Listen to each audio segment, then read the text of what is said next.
তো আজকে আমরা এই ডিবি পুলিশ পরিচয়ে এই সংঘবদ্ধ ডাকাত চক্রের 7 জন যে ডাকাত গতকালকে আমরা ধরেছি গোলাপশাহ মাজারের পাশে থেকে।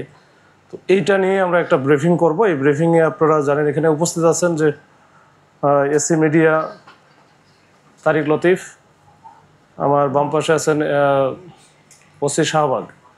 এটা মূলত শাহবাগ থানা পুলিশ কর্তৃক এই 7 জন ডাকাত সদস্য, সক্রিয় ডাকাত সদস্য, তারা দুর্ধর্ষ বলা যায়, তাদেরকে ধরা হয়েছে গতকালকে রাত্রে আনুমানিক 9টার দিকে।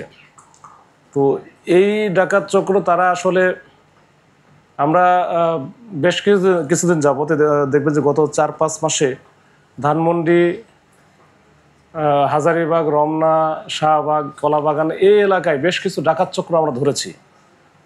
তো বেশ কিছু ডাকাত চক্র ধরার পরে ওই সূত্র ধরেই বেশ আরও কিছু যারা সক্রিয় ছিল বিভিন্নভাবে তাদেরকে আমাদের বিভিন্নভাবে আমরা সার্ভেলেন্সে রেখেছিলাম, তদারকিতে রেখেছিলাম যে তারা এরা সক্রিয় অবস্থায় ঢাকা শহরে বিভিন্ন জায়গায় এরা কাজ করে বেড়ায়। বিশেষ করে তাঁতীবাজার কেন্দ্রিক এর আগে আপনারা দেখেছিলেন যে একটা ডাকাত চক্র আমরা 8 জনকে ধরেছিলাম একসাথে। তাঁতীবাজারের যে স্বর্ণ ব্যবসাকে কেন্দ্র করে ঢাকা শহরের বিভিন্ন জায়গা থেকে, ইভেন বাংলাদেশের বিভিন্ন জায়গা থেকে যারা ব্যবসায়ীরা স্বর্ণ কিনতে আসতো তাদের তথ্যগুলো তারা নিত বা এই সোর্সিং তাদের ছিল। আর একটা বড় ছিল যে এই এলাকায় বিশেষ করে মতিঝিল, পল্টন এই এলাকায় অনেক বড় বড় ব্যাংক আছে। এই ব্যাংকগুলো তো ব্যাংকে যে বড় বড় লেনদেন হতো, এই লেনদেন হলে তারা কিন্তু তাদের সোর্স পেইড সোর্স ছিল, এই পেইড সোর্সের মাধ্যমে তারা কিন্তু জেনে যায়।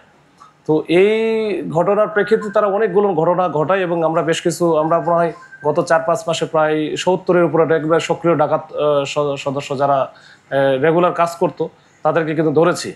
তো ওইটারই লিঙ্ক আপ হিসাবে আমরা মোটামুটি এটা দেখলাম যে এই যে গতকালকে আমরা যেটাতে ধরলাম 9 জনকে, 7 জনকে, এই 7 জনও কিন্তু ডাকাতি করার জন্য তারা কিন্তু মোটামুটি ঘুরতেছে এবং গত কয়েকদিন বেশ কয়েকটা করছেও, সেটা আমাদের নলেজে আছে এবং আমরা কিন্তু ওইসব ডাকাতিতে এখন যে মামলাগুলো হয়েছে মামলাতে এদেরকে সোনার দেখাবো।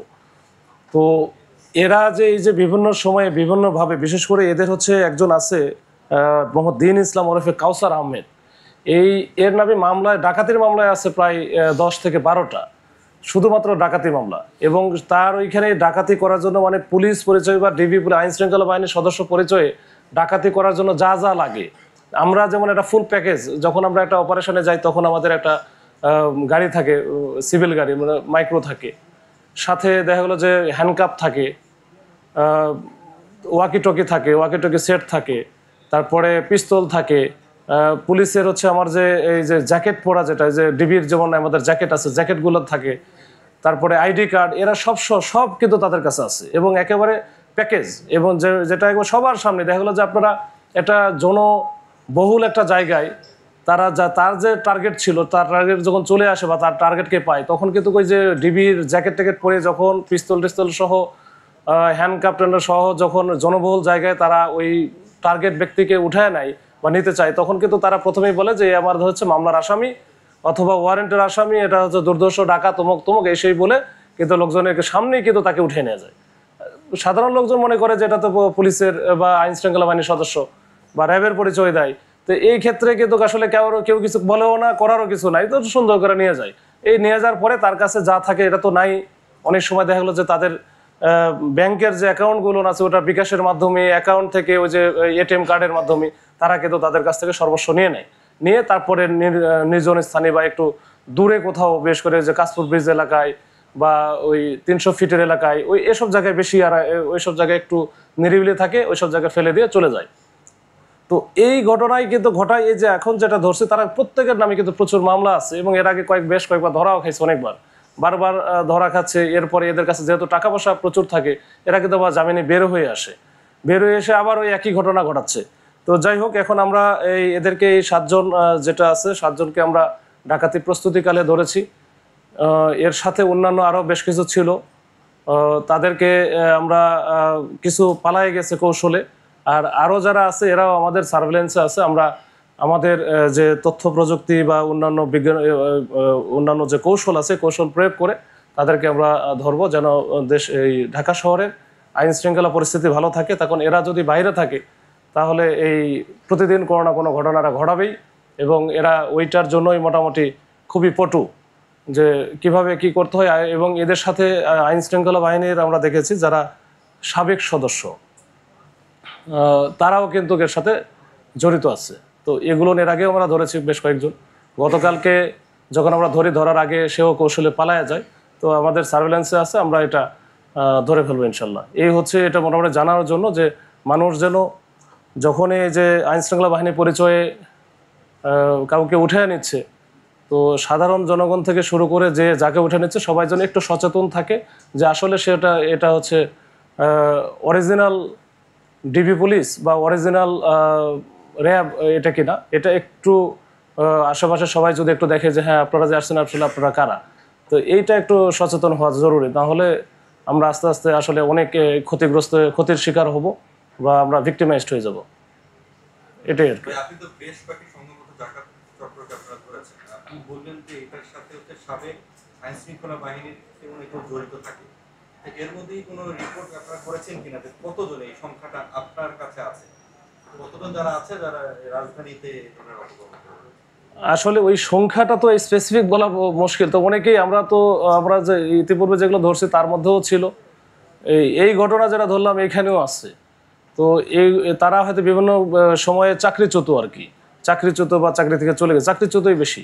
তো তারা এই কাজগুলো করে বেড়ায়। তো চাকরিচ্যুত হয়েছে হয়তো বা নিশ্চয়ই কোনো অকামের কারণেই হয়েছে। তো ওই যে পুলিশে বেশি নাকি সেনাবাহিনী? সব মানে আমরা তো এর আগে মানে সব আইন শৃঙ্খলা বাহিনী যেটা বলতে যে বোঝায় এটা ম্যাক্সিমামই কিন্তু প্রত্যেকটা বাহিনী থেকেই আছে। ওই তারা যে টার্গেটটা করে যে ভিকটিম যে থাকে আর কি, ভিকটিমের যে হয় তাকে তারা কিভাবে চুজ করে, তাদের কি তার কৌশল হচ্ছে সোর্সিং। তাদের সোর্স আছে প্রচুর, মানে পেইড সোর্স বলতে তারা যে ডাকাতি করলো বা তারা সাকসেসফুলি কোনো অপারেশন যখন করে, তো ওইখানে যে টাকাটার ভাগ হয় এটা কিন্তু ওই সোর্সও কিন্তু হচ্ছে ওরা আরও বেশি পায়। মানে যে সোর্সিং করতেছে সে কিন্তু টাকা বেশি পায়। এরা যদি 1 লাখ করে পায়, সে দেখলো 1.5 লাখ টাকা পাচ্ছে। মানে ওইটা ওদের ওইটা জানা আছে, এবং ওইটা কিন্তু ওদের বিভিন্ন জায়গায় এটা নিয়োগ দেওয়া আছে। ইভেন ব্যাংকেও দেখবেন যে অনেকেই আছে যে আমরা অনেক সময় দেখেছি যে ব্যাংকের ভিতর দেখবেন যে এমনি ঘুরতেছে, বসে আছে, ঘুরতেছে, বা ওই যে কাজ করার ভান করতেছে বা টাকা তোলার ভান করতেছে, আসলে সে টাকাও তুলতেছে না, কোনো কিছু করতেছে না, কিন্তু ওইখানে আছে। তার কাজটাই হচ্ছে যখন বড় অ্যামাউন্টের কেউ আসলো নিয়ে যাচ্ছে, যদি দেখে যে একটু ভালনারেবল, অনেক সময় বয়স্ক লোক থাকে, অনেকে আবার একা একই আসে, ওই সব জায়গা টার্গেট করে বেশি এরা। আমরা এই ধরনের ঘটনা অনেকগুলো দেখছি, কিন্তু যারা আপনাকে বললেন রিটায়ারমেন্টে যারা চলে যায় বা বরখাস্ত হচ্ছে, এরা এই অর্গানাইজ করে গ্রুপটা করে।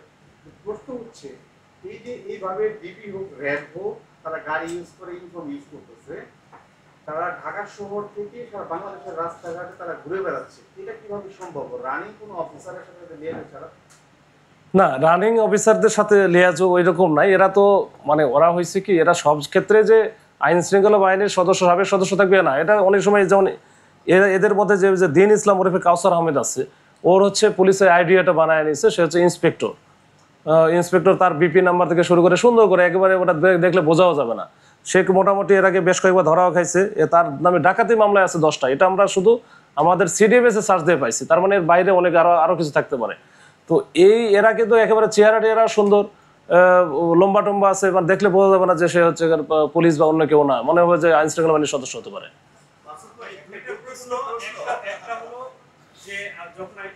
কাউকে গ্রেফতার করতে আসবে, আমরা কিভাবে নিশ্চিত হব বা সাধারণ মানুষ কিভাবে নিশ্চিত হবে যে তিনি আসলেই বাহিনীর সদস্য নাকি গোয়া? এটা একটা প্রশ্ন। আরেকটা প্রশ্ন হচ্ছে, আপনারা যে বিভিন্ন সময় গ্রেফতার করছেন, ঝুঁকি নিয়ে হোক, যে কোনো ইয়াতে হোক, কিন্তু বারবার গ্রেফতার করছেন, তারা তো বারবার আসলে বের হয়ে আসছে, এটার কোনো সমাধান আছে?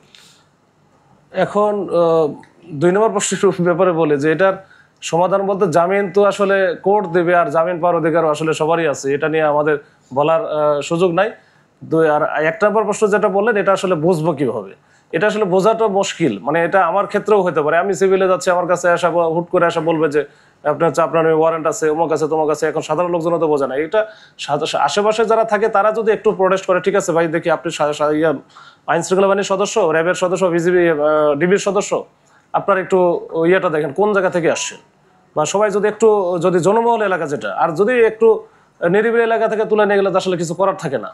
জনবহুল এলাকা থাকলে যে সাধারণ মানুষ যারা আছে তারা যদি একটু একত্রিত হয়ে যে বলে যে আপনারা কোন ডিবি মানে এটা বা কোন থানা থেকে আসে, তাহলে আমার মনে হয় ওইরকম একটা পরিস্থিতি তৈরি হলে তখন কিন্তু আমরা মোটামুটি একটা প্রতিরোধ বা কি বলা যায় এটা একটা প্রতিরোধমূলক ব্যবস্থা এটা গ্রহণ করতে পারি। এই আর সাধারণ মানুষ কখনোই আগায় যায় না এবং যাবেও না, খুব রেয়ার বাংলাদেশের প্রেক্ষাপটে। কিন্তু যে ভিকটিম হচ্ছে যেমন এখন যেভাবে চলছে, পুলিশের সামনে তো অনেক কিছু হচ্ছে। তো এই ক্ষেত্রে আমরা কিভাবে বুঝতে পারি? এখন লোকাল যে থানা আছে থানাকে আসলে সাথে সাথে ইনফর্ম করলে ভালো হবে। তো তার কারণ আমাদের লোকাল থানা একটা গুরুত্বপূর্ণ একটা বিষয় হতে পারে এখানে। তো লোকাল থানার যে ওসি অফিসার ইনচার্জ আছে তার নাম্বার তো অনেকের কাছেই থাকে। তখন যখন হচ্ছে এই র্যাব বা ডিবির কোনো টিম কোনো এলাকায় যায়, কোনো থানা এলাকায় যা গিয়ে অপারেশন করবে, তখন কিন্তু মোটামুটি একটা ইন্টিমেশন দেওয়া থাকে বা জানানো থাকে যে আমরা ওই এলাকায় গিয়ে অপারেশন করবো, থাকবো, আপনারা জেনে থাকলেন। এইটা কিন্তু ওসি জানে। তো ওই জন্য ওসিকে মানে বললে তখন হবে কি ওই এলাকায় আসলে ডিবির কোনো অপারেশন আছে কিনা বা তারা কোনো কাজ করতেছে কিনা, এটা সাথে সাথে সে বলতে পারবে না আমার কাছে জানাইছে ওইখানে একটা এরকম একটা বিষয় আছে। হয়তো স্পেসিফিক বলে না, কিন্তু বলে যে অমুক জায়গায় বা অমুক এলাকায় আমরা থাকবো।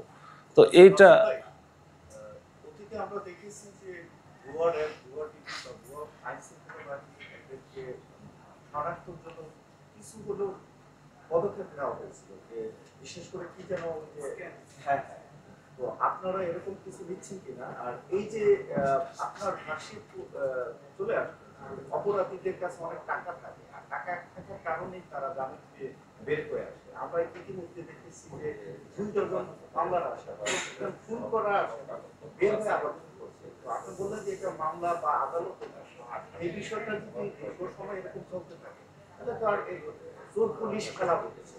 আপনি আজকে এদেরকে কয়দিন রাখবেন না বলেন, এরা তো আবারও ডাকাতি করবে। আচ্ছা, না এটা ঠিকই বলছে, কিন্তু আসলে এখানে মানে কিছু বিষয় আছে এটা অ্যান্সার দেওয়ার মতো অবস্থা আবার নাই বা দেওয়া উচিত না। তো এটা তো হবেই, এটা এখন কোর্টের গেলে কোর্ট থেকে যেটা বলবে সেটাই। করণীয়টা কি বলুন তো? যে ভিকটিম হবে তার করণীয়, তার করণীয়টা কি? তাকে যখন ধরবে হ্যাঁ, সে কিভাবে কি করবে তাহলে তার করণীয়? তারপর যদি মানে আরো লোকজন থাকে আশেপাশে, এটা তো একটু মানে জানান তো দিবে যে আমার নামে আসলে এরকম কোনো ওয়ারেন্ট নাই, আমার কাছে টাকা আছে বা আমার কাছে এটা আছে, এটা নেওয়ার জন্য এটা আসতেছে। যদি আশেপাশের লোকজন থাকে, এখন আসলে এগুলো আসলে সিচুয়েশনের উপর ডিপেন্ড করে। এখন ওই সময় কি সিচুয়েশনে থাকবে, আবার কথা বলার আদৌ সুযোগ আছে কিনা এটাও তো মানে বুঝতে হবে। এখন আমি যখন যেটা থাকবে এখন ওই সময়ে, এখন আশেপাশে যারা আছে তাদের রোলটা বেশি প্লে করতে হবে। সাথে সাথে যদি ওসিকেও ফোন দেয় তো সেটাও একটা বড় কাজ হবে যে হ্যাঁ এইখানে এরকম কোনো কিছু নাই। কোর্ট থেকে তারা জামিনে বের হয়ে আসতেছে, আসার পর মনিটরিং এর দায়িত্বটা আসলে কাদের? তারা অপরাধ করছে কি না করছে, এই খোঁজ খবরটা কারা নেবে, কাদের দায়িত্ব?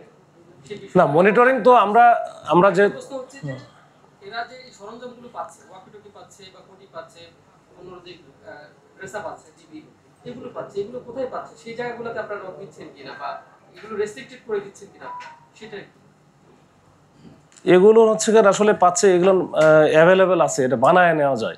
আর ওয়াকি টকিও কিন্তু এগুলো হচ্ছে করে যে বিভিন্ন, এখন তো অনেক সিকিউরিটি এজেন্সি বা গ্রুপ থাকে, তারাও কিন্তু হচ্ছে প্রচুর ওয়াকি টকি নিজেদের জন্য ব্যবহার করে, বিভিন্ন সোর্স থেকে আসলে তারা পেয়ে যায়। আর এই হ্যান্ডকাপ যেগুলো আছে বা অন্যান্য যে সামগ্রীগুলো যেগুলো আমরা ব্যবহার করি, এগুলো তো বাইরে মানে পুলিশের জন্য যেটা আছে বা র্যাবের জন্য যেটা আছে, সেটা তো বাইরে যাওয়ার সুযোগ নেই, কিন্তু বাইরে থেকে কোনো না কোনোভাবে সোর্সিং করে তারা নিয়ে আসে। না, এইখানে কেউ নাই, এই 7 জনের মধ্যে আইন শৃঙ্খলা বাহিনীর সদস্য কেউ নাই। যে এই 7 জনের সাথে আরো 2 জন ছিল, তাদের 2 জন হচ্ছে যে 2 জন পালায় গেছে আর কি, ওরা আগে কৌশলে পালায় যায় আর কি। ওই হ্যাঁ, না এটা ওরা যেটা করে কি, ওদের কাছে অনেকের কাছে হয়তো বা জেনুইন অস্ত্র থাকতে পারে, তবে এদের কাছে খেলনা পিস্তল ছিল 2টা, যেটা পিস্তলের মতোই লাগে।